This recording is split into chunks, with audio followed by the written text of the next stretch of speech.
U visas and T visas are federal immigration benefits for victims of crime that are not citizens of the United States and their family members. These visas were created by the federal government to increase the reporting of crimes and are overseen by the Department of Homeland Security.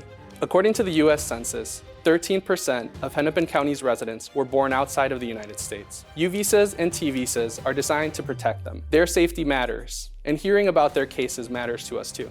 U visas protect victims of certain qualifying crimes, violent crimes, human trafficking, and crimes that obstruct investigations and the work of our police officers. If you are not a U.S. citizen and you've been the victim of a qualifying crime, an agency must certify.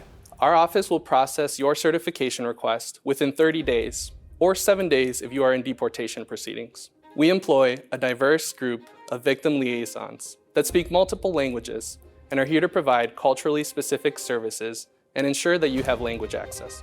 If you've been a victim of a crime and have questions regarding U or T visas, please email visa@hennepin.us or call 612-596-0550.